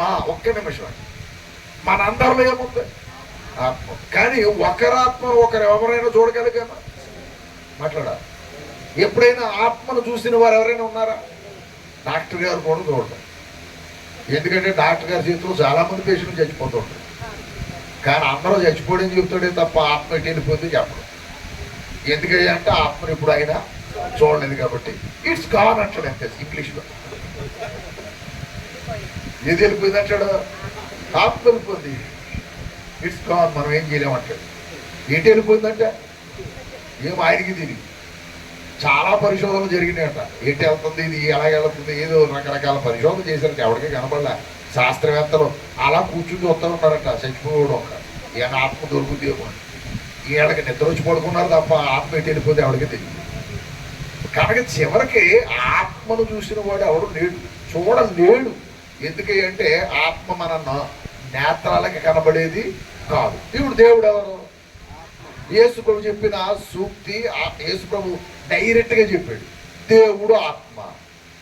దేవుడు ఎవరండి? ఆత్మ. ఇంకా విచిత్రం ఏంటంటే ప్రపంచంలో అన్ని గ్రంథాలు అదే మాట చెప్తాయి. దేవుడు ఎవరండి? ఆత్మ. అన్ని గ్రంథాలు చెప్తున్నాయి, ఒక బైబిలే చెప్తాడు. దేవుడు ఆత్మని అన్ని గ్రంథాలు చెప్తాయి. అంటే చాలా మంది పరిశోధన చేస్తే దేవుడు ఆత్మనే లేదు. కానీ దురదృష్టం ఏంటంటే క్లారిటీ వేసుకోవచ్చాడు. దేవుడు ఆత్మ. దేవుడు ఎవరో ఆత్మ అని చెప్పాడు. ఇక్కడ నేను ప్రశ్న అడుగుతున్నాను, దేవుడు వెతికేవారు లేరని ఇందాక చెప్పాడు కదా దేవుడు. మరి వెతికేవారు లేకపోయినా యేసుక్రీస్తు ప్రభు వచ్చి ఎవరి గురించి చెప్పాడు? చెప్పాలి. తన తండ్రి గురించి, దేవుడి గురించి చెప్పాడు. ఏమని? ఆయన ఆత్మస్వరూపి అని. ఆత్మస్వరూపి కాబట్టి నరుడు బాహ్య నేత్రాల పైనను చూడలేదు. ఆయనకున్న లక్షణాలను బట్టి ఆయన కనుగొనాలి. ఎవరు? దేవుడు. ఇంకో ప్రశ్న, యేసుప్రభు మాత్రం ఎలా చెప్పగలిగాడు? యేసుప్రభుకు మాత్రం దేవుడు ఎవరో ఎలా తెలుసు? ఒక వచనం చూపిస్తున్నాను. యేసుప్రభు ఎలా తెలుసు చెప్తాను. యేసుప్రభుకి ఎలా తెలుసు? యోహాను సువార్త 6వ అధ్యాయం. ప్రభుకి ఎలా తెలుసు చూద్దాం. యోహాను సువార్త 6వ అధ్యాయంలో ఒక మాట 46వ వచనం చూద్దాం. అక్కడ ఏం రాయబడిందో చూడండి. దేవుని యొద్ద నుండి వచ్చిన వాడు తప్ప అనే మాట. ఎక్కడి నుంచి వచ్చిన వాడు తప్ప అంటే ఇప్పుడు యేసు ప్రభు ఎక్కడి నుంచి వచ్చాడని అర్థం వచ్చింది చెప్పాలి. దేవుని వద్ద నుండి వచ్చాడట. ఎవరు? యేసు ప్రభు. ఇంకో మాటే, ఆయన భూ సంబంధి కాడు. పాయింట్ అది క్యాచ్ చేయాలి. యేసుక్రీస్తు ప్రభు భూ సంబంధి కాడు, పరలోకం నుండి వచ్చాడు. చాలా మంది ఇక్కడ అభిప్రాయ భేదాలతో యేసు ప్రభు ఒక భూ సంబంధని, మనలాంటి వాడే అని, మనకి ఆయనకి పెద్ద తేడా లేదని, ఆయనను కొందరు మనుషుడిగా భావిస్తూ ఉంటే కొందరు ఇంకా దారుణాతి దారుణంగా ఆయన్ని అవమానపరుస్తున్నారు. వారి విజ్ఞతకు వదిలిపెడతాం మనం ఏమంటలా, ఎందుకంటే ఎవరి విజ్ఞత వారి. కానీ దేవుడు యేసుక్రీస్తు ప్రభుని ఎక్కడి నుంచి పంపించాడు? తన దగ్గర నుంచి వచ్చాడు. ఇప్పుడు మీకు అక్కడ క్లారిటీ వస్తే, దేవుని యొద్ద నుండి వచ్చిన వాడు తప్ప మరి ఎవడును తండ్రిని. ఇప్పుడు నాకు అర్థం చెప్పండి, యేసుక్రీస్తు ప్రభుకి ఎందుకు వచ్చి చెప్పగలిగాడు? ఏమైనా ఆన్సర్ వచ్చిందా? యేసుక్రీస్తు ప్రభు దేవుడి గురించి ఎందుకు చెప్పగలిగాడు? ఏమైనా ఆన్సర్ వచ్చిందా? ఎందుకు ఆయన ఎక్కడి నుంచి వచ్చాడు? కాబట్టి పక్కన ఉన్నవాడికి తెలీదా ఎవరి గురించి? దేవుని గురించి. ఇప్పుడు ఆయన ప్రక్క నుండి వచ్చిన వ్యక్తి. అందుకనే యోహాను 1:1 అదే రాయబడతా, ఆది యందు వాక్యమును, వాక్యము దేవుడు. ఇంతగా ఆ వాక్యం ఎవరు? యేసుక్రీస్తే. కాబట్టి ఆ వాక్యము ఎక్కడి నుంచి వచ్చింది? దేవుడి దగ్గర నుంచి వచ్చింది. కాబట్టి ఆ వాక్యం మనకి, ఇందాక ఒక మాట అన్నాను, దేవుడు ఎవరో ఎవరిని అడిగితే బాగుందని దగ్గరగా ఉన్నవాడిని. ఎవరి దగ్గరగా ఉన్నారని అనుకున్నాం? వాక్యం దగ్గరగా ఉంది. కాబట్టి మనం ఎవరిని అడిగితే దేవుడి గురించి చెబుతుంది? వాక్యాన్ని అడగాలి. ఇప్పుడు ఆ వాక్యమే శరీరధారిగా భూమి మీదకే వచ్చింది. ఎవరా వాక్యము? క్రీస్తు. ఇప్పుడు ఆయన అడిగితే ఎవరి గురించి చెప్తాడు? చెప్పాడు.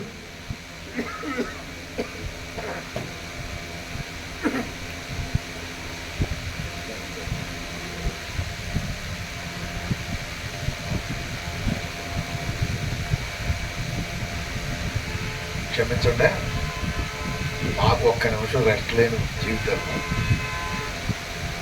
ఆ రెస్ట్ లేని జీవితాలను బట్టి కొన్ని రకాల సమస్యలు. ఓకే, ఎనీహౌ మీరు చాలా శ్రద్ధగా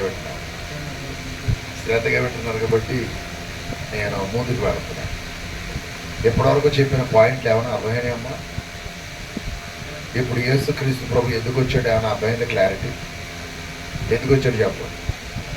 తండ్రి ఎవరో భూలోకానికి చెప్పాలి. ఇప్పుడు నేను అడుగుతున్నాను, ఇందాక అపోస్తుల కార్యాలు 17వ అధ్యాయంలో దేవుణ్ణి వెతికేవారు కలరేమో అనే కదా దేవుడు చూశాడు. ఇప్పుడు వెతుకులాటలో మనకెవరు దొరకలేదు. అసలు వెతికేవాళ్లే. ఉచితంగా చెప్పటానికి వచ్చిన వాడిని కూడా ఏం చేశారు? అర్థమైతే ఇప్పుడు మనం వెతికే ఎలాగ ఆలోచన లేదు. ఉచితంగా దేవుడి గురించి చెప్పడానికి వచ్చిన వాడిని సిలువేసి చెప్పారు. అంటే మనుషులు ఎంత జీరో లెవెల్లో ఉన్నారో. ఆయన ఫ్రీగా వచ్చి నేను దేవుడి గురించి చెబుతానంటే చెప్పాడు. పోనీ ఈయన వెతుకుతాడా అంటే వెతకడం. ఈయన వెతకడం, వారు వచ్చి చెప్పారు. ఇక్కడ ఒక విషయాన్ని మనం క్షుణ్ణంగా అర్థం చేసుకోవాల్సినటువంటి అవసరంతో, దేవుని యొక్క మనసు ఎంత గొప్పదో చూడండి. ఎంతకేనటమ్మా? బాగా వినాలి. దేవుడు తన కుమారుడైన క్రీస్తు ప్రభుని ఎందుకు పంపాడు భూలోకానికి అని అంటే, పంపాల్సిన అవసరం లేదు. ఎందుకంటే వెతికే వాళ్ళు ఒక్కడు లేనప్పుడు ఆయన తన కుమారుడు కూడా భూలోకానికి పంపించాల్సిన అవసరం లేదు. మీరు సాధారణంగా ఇక్కడ చిన్న లాజిక్ మాట్లాడుతున్నారు. ఏదైనా ఫంక్షన్కి వెళ్తాం, మన చుట్టాల ఫంక్షన్కి, తీరా పిలిచినోడే మనల్ని పట్టించుకోలేదు అనుకోండి, అలా ఉంటున్నారు. అమ్మా ఇంటికి వచ్చి కుర్చీ చేసుకుని ఎన్నిసార్లు తిడతావో తెలుసా? మాట్లాడలే. పిలిచినోడే మన పట్టించుకోకపోతే సరే, మళ్ళీ ఎప్పుడైనా పిలిచి వెళ్తావా? మాట్లాడే మళ్ళీ చుట్టుపక్కల కనపడాలి. ఇప్పుడు నేనంటున్నా, మరి అసలు దేవుణ్ణి వెతికేవాడు లేకపోయినా ఆయన తన కుమారుడు పంపించాడు. అసలు మనం వెతికే వాళ్ళమే కాదు, అయినా తన కుమారుడు పంపించాడు. ఆయన ప్రేమ ఎంత గొప్పదో చూడండి. ఆ ప్రేమను వివరించడానికి వీలు లేక యోహాను 3:16 రాయించాడు.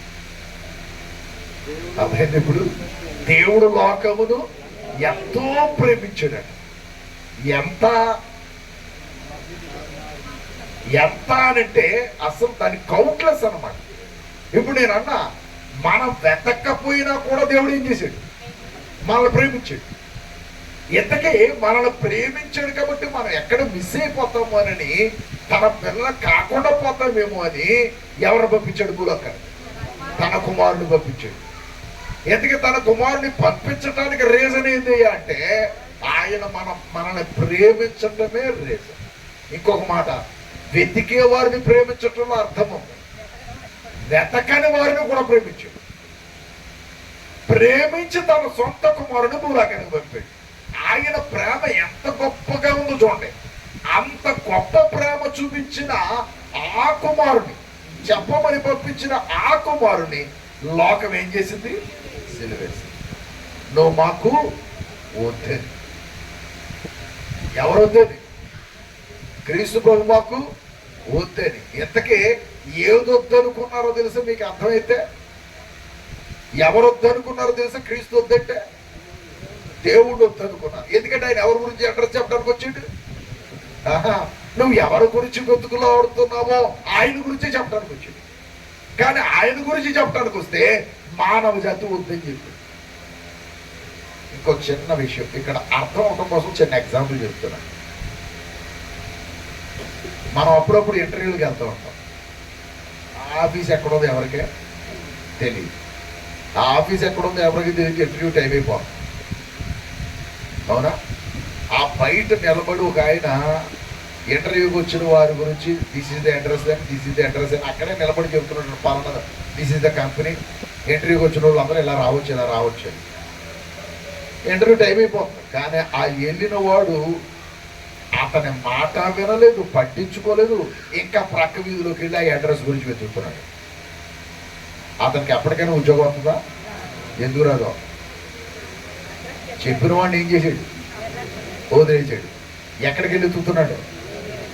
లేని చోటకి వెళ్ళి వెతుకుతున్నాడు. ఇక్కడ ఓ చిన్న జోక్ అనుకోకండి, ఓ సందర్భం అన్నమాట. ఇది అర్థం అవడం అంటే మన బలహీనత ఎంత ఉందో చెప్పడానికి, మనుషులు బలహీనత ఎంత ఉందో చెప్పడానికి ఈ ఎగ్జాంపుల్ చెప్తున్నాను. ఒక ఆయన ఇలాంటి స్తంభం దగ్గర నిలబడి, బస్ స్టాండ్కు కొంచెం బయట ఉందన్నమాట ఈ స్తంభం. ఆ స్తంభం దగ్గర నిలబడి వెతుకుతున్నాడు కింద రోడ్డు మీద. ఎవరో పెద్ద మనిషి వచ్చి అప్పుడే అక్కడి నుంచి వెతుకుతున్నావు, ఏమైందయ్యా అన్నాడట. పరసిపోయింది అన్నాడట. అప్పుడు ఆ తెలివైనడు పరసిపోయిందంటే ఆ వచ్చిన పెద్ద మనిషి అన్నాడంటే ఎక్కడ పోయింది అని అడిగాడట. బస్ స్టాండ్లో అన్నాడట. మరి ఎక్కడ ఎందుకు వెతుకుతున్నావు అన్నాడట. ఎక్కడే లైట్ ఉందంటాడు వీడు. ఏమన్నా అర్థమైంది లాజిక్? పోగొట్టుకున్నది ఎక్కడ, వెతికేది ఎక్కడ, ఎన్ని సంవత్సరాలు ఎతికితే దొరుకుద్ది?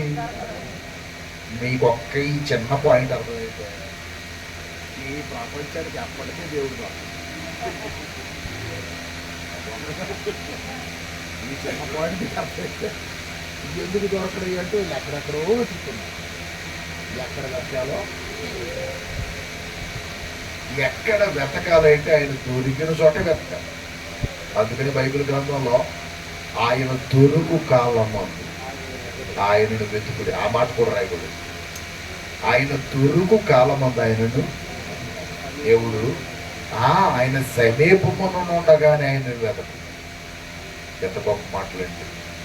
ఇవాళ మీరు నేను ఎంత ధన్యులో మీకు అర్థమైతే, ఆ మహానుభావుడు యేసుక్రీస్తు వచ్చి చెప్పిన ఆ పలుకుల్ని మనం విన్నాం. ఎందరికి అర్థమైందా? ఈవేళ కొన్ని సంవత్సరాల క్రితం పెద్దలు కుమార్ గారు కానీ వారి కుటుంబం కానీ ఇక్కడ వేసిన బీజం ఆ వేళ కొన్ని సంవత్సరాల క్రితం వచ్చి ఇక్కడ చెప్పారు. ఎవరి గురించి చెప్పారంటే దేవుని గురించి. ఆ చెప్పిన మాటలు నమ్మిన వారు చాలా మంది చనిపోయి ఉండొచ్చు. బహుశా ఆ రోజు బాప్తిస్మాలు పొందిన వారు దగ్గర చాలా మంది చనిపోయి ఉండొచ్చు. ఆ రోజు బాప్తిస్మాలు పొందిన వారు చాలా మంది మరణించి ఉండొచ్చు. కానీ వారు మార్గాన్ని తెలుసుకుని వెళ్ళారు. మీ అందరికి అర్థమైంది లేదు. ఎవరో ఆ మరణించారు. ఏం తెలుసుకుని వెళ్ళారండి? మార్గం తెలుసుకుని వెళ్ళారు. వాళ్ళు ఎంత ధన్యులో కదా. మీ అందరికీ అర్థమైంది లేదు. వారు ఎంత ధన్యులు కదా.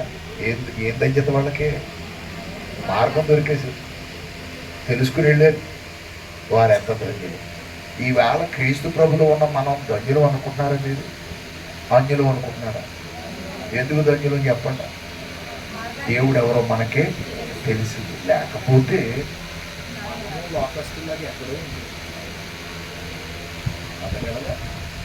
మనము వారికి దాకా ఎక్కడో, కానీ మనకి ప్రభు ఎవరో తెలిసింది, దేవుడు ఎవరో తెలిసింది. మన ఎంత భాగ్యం. ఇంకా ఒక సంగతి చెప్తున్నాం. క్రీస్తు సంఘం ఖచ్చితంగా దేవుని గురించి బోధిస్తుంది. ఎంత ఖచ్చితంగా బోధిస్తుందంటే, దేవుడు ఆత్మస్వరూపిని బోధించే సంఘం ఏదైనా భూమి మీద ఉన్నాయా అంటే అది క్రీస్తు. దేవుడు ఆత్మస్వరూపిని బోధించే సంఘం ఈ ప్రపంచంలో ఏదైనా ఉందంటే అది క్రీస్తు. ఇంకొక మాట చెప్తుంది. క్రీస్తు సంఘంలో ఒక అద్భుతమైన ఘట్టం జరుగుతుంది. అది ఏంటయ్యా అంటే, ఆయన ఆత్మస్వరూపి కనుక మనం ఎక్కడా కూడా ఏ విధమైనటువంటి విగ్రహాచారం మనకి మందిరంలో లేదు. ఉందా మీ మందిరంలో? చెప్పాలి. ఉందా అంటే లోపల ఏమైనా ఉందా? కనీసం యేసు ప్రభు బొమ్మ కూడా మన దగ్గర ఉండదు. ఎవరు? ఏ సంఘంలో? క్రీస్తు సంఘంలో. బాగా గమనించాలి. క్రీస్తు సంఘం ఎందుకు అంత ఔన్నత్యం కలిగిందో రేపు ఎల్లుండి నేర్చుకో. క్రీస్తు సంఘం దేవుడిని ఖచ్చితంగా అర్థం చేసుకున్న సంఘం అని చెప్పచ్చు. దేవుడిని వెతికిన సంఘం అని చెప్పచ్చు. దేవుడు దొరికిన సంఘం అని కూడా చెప్పచ్చు. చెప్పచ్చు లేదా? చెప్పచ్చు. ఎందుకు? దేవుడు దొరికాడు కాబట్టి. దేవుడిని మనం ఎక్కడ చూస్తున్నాం చెప్పగలరా మీరు ఎవరైనా? దేవుడిని మనం ఎక్కడ చూస్తున్నాం చెప్పగలరా ఎవరైనా? Very good. ఎక్కడ చూస్తున్నాం? వాక్యం. ఎందుకు? యోహాను 1:1లోనే దేవుడు ఆది అందు వాక్యం ఉండదు, వాక్యము దేవుడు ఉండడు, వాక్యము అంటే ఇప్పుడు మనం దేవుడిని ఎక్కడ చూస్తున్నాం? వాక్య రూపములోనే చూడాలి తప్ప వేరే రూపంలో మనం దేవుడిని చూడడానికి వీలు పర్మిషన్ దేవుడి గ్రంథం మనకి. ఇప్పుడు నాకు చెప్పండి, కొంచెం డీప్గా ఒక విషయాన్ని చెప్తున్నాను. నొచ్చుకోదు ఎవరైనా. ఒకవేళ ఆ పొరపాట్లు ఉంటే, ఆ తప్పులు ఉంటే సరి చేసుకోవడానికి ప్రయత్నం చేద్దాం. మన క్రైస్తవుల్లోనే కొన్ని సంఘాల వారు యేసు ప్రభు ఫోటోలు పెట్టారా లేదా? మాట్లాడాలి. పెట్టారా లేదా? కొన్ని సంఘాలు యేసు ప్రభు ఫోటోలు ఉన్నాయండి. విగ్రహాలు కూడా ఉన్నాయి కదా కొన్ని సంఘాల్లో. ఎవరైనా యేసు ప్రభు. బైబిల్ ఏనాడైనా యేసు ప్రభుని అలా ఆరాధించమని చెప్పిందా? చెప్పాలి. ఎందుకు చెప్పలేదో తెలుసా? ఇందాక యోహాను సువార్త 4:24లో దేవుడు ఆత్మ కనుక ఆయనను ఆరాధించువారు ఆత్మతోనూ సత్యముతోనూ ఆరాధించమని చెప్పింది. అంటే ఏం పెట్టుకోవద్దని అర్థం అక్కడ? ఎలాంటి యేసు ప్రభు పట్టాన్ని పెట్టుకోవటానికి బైబిల్ పర్మిషను ఇవ్వలేదు అని చెప్పి. ఎందుకు పర్మిషన్ ఇవ్వలేదు అంటే, యేసుక్రీస్తు ప్రభుని స్వయంగా చూసిన వాళ్ళు కూడా ఎవరో అపోస్తలుడు 12 మంది యేసు ప్రభుతో తిరిగారు కదా. మాట్లాడాలి. యేసు ప్రభుతో 12 మంది తిరిగారా? యేసు ప్రభుతో కళ్ళతో చూసారా? చూసిన వాళ్ళు కూడా యేసు ప్రభు గురించి ఏ స్టేట్మెంట్ ఇచ్చారో తెలుసా? ఒక సెకండ్. యోహాను మొదటి పత్రిక 1:1 యోహాను మొదటి పత్రిక 1:1 అక్కడ ఏం రాశారు చూడండి. జీవవాక్యమును గూర్చినది ఆది నుండి ఏది ఉండను. పాయింట్ కాచేది. యోహాను సువార్త రాసిన వ్యక్తి యోహాను పత్రిక రాశాడు. యోహాను సువార్తలు అన్నాడైనా ఆది యందు వాక్యం ఉందని రాశాడు. మళ్ళా యోహాను పత్రిక 1:1 వచ్చినోడికి జీవవాక్యమును గూర్చినది ఆది నుండి ఏది ఉండెనో, మేమేది వింటిమో, కన్నులారా దేనిని చూచితిమో. దేని చూసామని చెబుతున్నాడు. మీరు అక్కడ అపోస్తలుడైన యోహాను రాశారు. మేము దేన్ని చూసామని చెబుతున్నారు తెలుసా? జీవవాక్యాన్ని చూసాము కన్నులారా.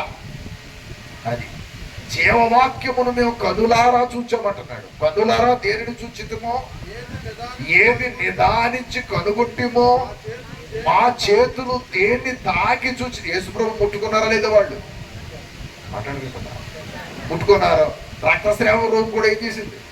ముట్టుకుంది, చెంగు ముట్టుకుంది కదా, అంటే మనుషులు చాలా మంది ఆయన తాకారా లేదా? ఎవరిని? యేసుప్రభు. అపోస్తులు కూడా చాలాసార్లు ఏమై ఉండొచ్చు, తాకారు. కానీ తాకిన శరీరాన్ని తాకామని చెప్పడం లేదు వాళ్ళు, వాక్యాన్ని తాకామని చెప్తారు.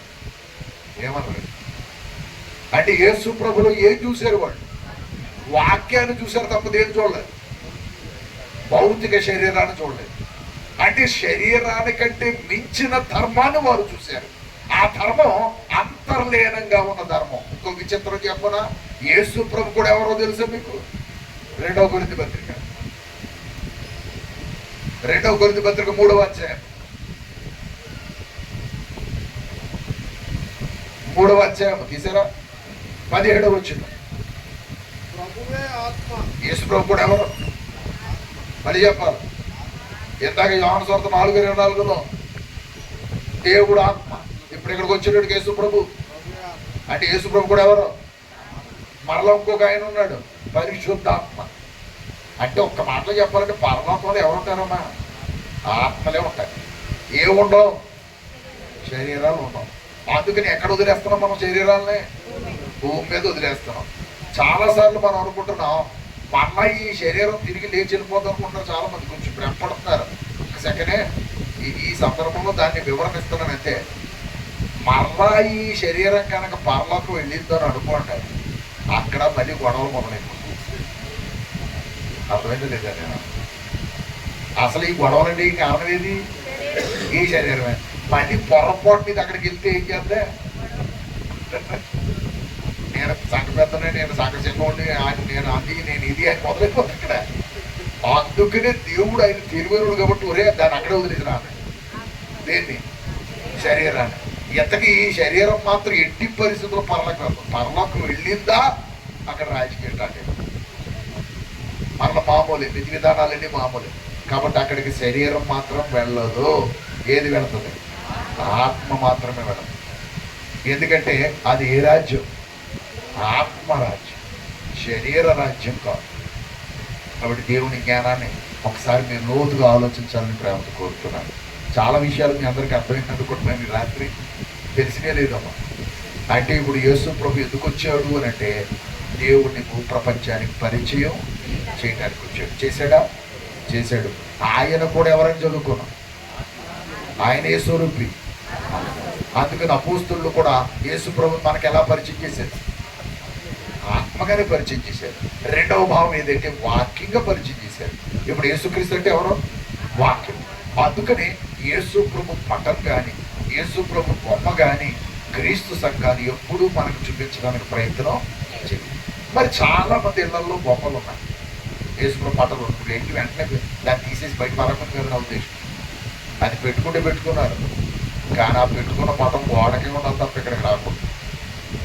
నా పాయింట్ ఏమన్నా అర్థమైంది? ఎక్కడికి రాకూడదు? లోపలికి రాకూడదు. మరి ఇక్కడికి ఏది రావాలి?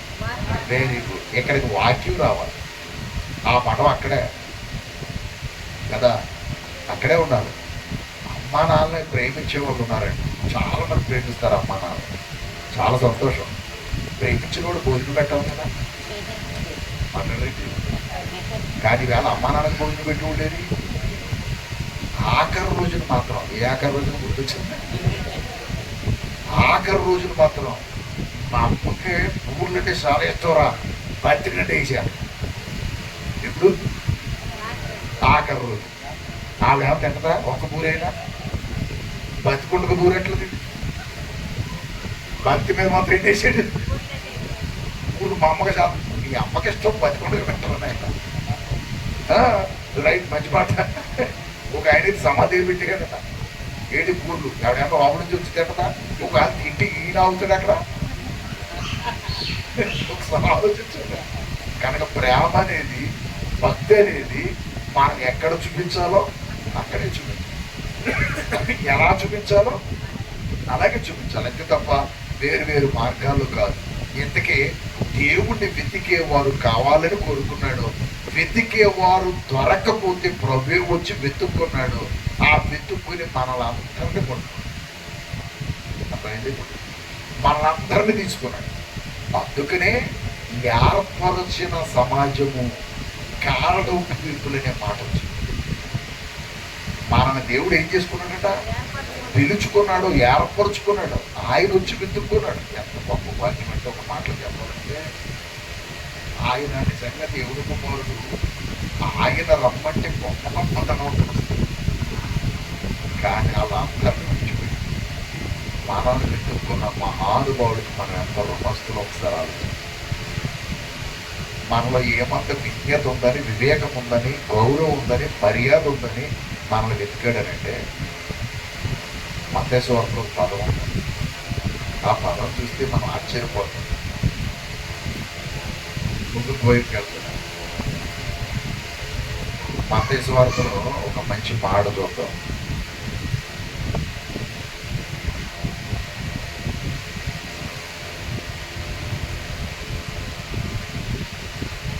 ఇరవై 21వ అధ్యాయము 32వ వచనం.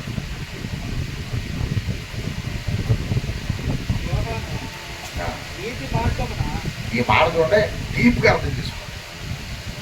యోహాను నీతి మార్గమున నీ యొద్దకు వచ్చాడు. ఏ యోహాను? బాప్తిస్మం ఇచ్చే నీతి మార్గాన్ని బోధించడానికి మీ దగ్గరికి వచ్చాడు. కిందకి మీరు అతన్ని ఏం చేయలేదు. ఎవరిని? యోహాను గారిని నమ్మల.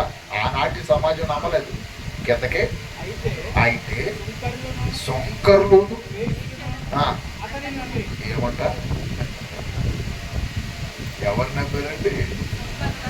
సొంకరులు, వేశ్యలు నమ్మారట. ఎవరు చెప్పిన మార్గాన్ని? యోహాను గారి నీతి మార్గం లేదు. మనం కూడా లోకం ఎవరికి వచ్చి తెలుసా? వీళ్ళక దేవుడు అని అనుకోవచ్చు. ఎందుకంటే మనలో మూడు లోపల కనబడితే లోకాన్ని వీళ్ళ ప్రభు నమ్మింది అని అనుకోవచ్చు. కానీ మనం ఆయన చేత ఎన్నుకోబడ్డాం. ఎంత గొప్పది! ఆయన చేత ఎన్నుకోబడ్డాం. ఏదో గుణ లక్షణాలు మనలో గొప్ప ఉన్నవని ఎన్నుకోలేదు. మనం ఎక్కడో ఆయన కొద్దిగా వెతికే స్వభావం మనలో దొరికాడు. ఆయన మనకు దొరికాడు, మనం ఆయనకి దొరికాం. అందుకనే మనని దేవుడు ప్రత్యేకపరుచుకున్నాడు. పేతురు పత్రిక అయితే డైరెక్ట్గా చెప్పింది, చీకటిలోనూ ఆశ్చర్యకరమైన తన వెలుగులోనికి మిమ్మల్ని పిలిచిన వారి గుణాతిశయములను ప్రచురము చేయలేదు. ఏర్పరచబడిన వంశము, రాజులైన యాజక సమూహమును, పరిశుద్ధ జనమును, దేవుని సొత్తైన ప్రజలు. అంత గొప్ప మాటలు దాన్ని అమ్మ ఒకటే చెప్తున్నాను. ఆయన సంఘములో ఉన్నవారు, ఆయనలో ఉన్నవారు మరణించిన తర్వాత అసలు విషయం తెలుసు. మరణించక ముందు మనకు దేవుని గురించి సంగతి తెలియదు. మరణించిన తర్వాత తెలిసిన ఎవరికి చెప్పదు. అసలు దేవుడు ఎప్పుడు కనపడతాడంటే మరణించిన తర్వాత కనపడతాడు. ఎందుకు మనం మరణించిన తర్వాత కనపడతాడంటే మనం ఏ రూపంలో మారిపోతున్నాం. కాబట్టి దేవుడు ఎవరు? అప్పుడు మన ఆత్మ ఆయన చూసే అవకాశం దొరుకుతుంది. అందుకని పౌలు అంటాడు, నేను వెడలిపోయి క్రీస్తుతో కూడా ఉండకూరుచున్నాను. అంటే ఇక్కడి నుంచి దాటేవంటే మళ్ళా అంటాడు యోహాను కొరింథీ పత్రిక 5లో, నేను ఎప్పుడు వెళ్ళిపోదామా అని అంటున్నాను. ఎక్కడికి? దేవుడు. ఎందుకంటే నా కన్నులారా అయింది చూడాలి. అలా చూడాలి అంటే మనం ఈ దేహాన్ని విడిచిపెడితే తప్ప చూడాలి. అలా చూసే అవకాశం వచ్చిన తర్వాత ప్రభుని నమ్మగలమా? మనుషులు ఇది వదిలేసిన తర్వాత ప్రభుని నమ్మగలమా? నమ్మితే ఆయన అంగీకరిస్తాడా? లేదు. అందుకనే ఏది ఉండగా నమ్మాలి మనం? మన శరీరంతోనే దేవుడు నమ్మాలి. ఎంతగా శరీరంతో నమ్మాలి, కానీ శరీరం మాత్రం పర్లతో మరి ఏందయ్యా ఏది వెళ్తుంది చూద్దాం. రేపు ఎల్లుండ సంగతులు ఉన్నాయి. ఇవాళ పాఠం మీ అందరికీ అర్థమైందని అనుకుంటున్నాను. ప్రభు సంగతులు ఎంత గొప్పగా చూడండి, మన ఎంత భాగ్యవంతులో చూడండి. ఈ భాగ్యాన్ని మనకు అనుగ్రహించిన దేవుడికి మనం ఎంతో రుణస్తులం. అవునా కదా? చెప్పాలి. ఏమిస్తే మన రుణం తీరుతుంది, ఏమిచ్చినా మన రుణం తీరుతుంది. ఆయనే మన కొరకు తన రక్తాన్ని కాచాడు, ప్రాణాన్ని పెట్టాడు, పరలోకాన్ని విడిచిపెట్టి భూలోకానికి వచ్చాడు. ఈ పాయింట్ అర్థం కాక యేసు ప్రభుని నిందిస్తున్నారు, అర్థం కాక దూషిస్తున్నారు, అర్థం కాక ఇవేవో మాట్లాడుతున్నారు. వారికి కనుక అర్థమైంది, ఇలా దూషించే వారికి కనుక అర్థమైతే మనకంటే ఎక్కువ ప్రభు పని వారు చేస్తారు. అర్థమైంది అనుకుంటున్నారు. మనకంటే ముందుంటారు వారు. అర్థమైంది. అర్థం కాకే తప్ప అర్థం కానప్పుడు ఏదైనా మనకు గొప్పగా కనపడదు. అవునా కదా? రాళ్లలోనే ఉంటాయి వచనాలు కూడా, బయట గమనించాలి. ఇసుక గులకరాళ్ళు జల్లించినప్పుడు వస్తాయా? ఇసుకని జల్లిస్తాం కదా, ఎన్ని రాళ్ళు వస్తాయి బయటికి? చాలా రాళ్ళు వస్తాయి. అందులోనే వజ్రం కూడా ఉండొచ్చు, ఎందుకంటే నదుల్లో వజ్రాలు ఉంటాయి, అందులోనే ఉండొచ్చు. కానీ జల్లించి కూడా ఏం చేస్తాడు? అలానే రేపు పొద్దున ఎక్కడైనా దొరుకుతాయి, దాని దగ్గర కూర్చుంటాడు. ఎందుకంటే వజ్రాలు ఉండొచ్చు, కానీ ఇది ఇంతకీ అది మనకి ఏం తెలియలేదు. అది వజ్రం అన్న సంగతే మనకు తెలియక దాన్ని కూడా సామాన్యమైన రాయిలాగే వదిలేస్తాం. కానీ అది వజ్రం అని తెలిసింది అనుకోండి. అలాగే ఒక ఆయన ఒక చోట దొరికిన వజ్రాలు 15 లక్షలకు అమ్మేసింది. ఆ కొనుక్కున్న వ్యాపారి పట్టుకెళ్ళి 16 కోట్లకు అమ్మాడు. అంటే దాని విలువ తెలియక అతను ఏం చేసాడు? 15 లక్షలకు అమ్మాడు. విలువ తెలిసినోడు ఏం చేశాడు?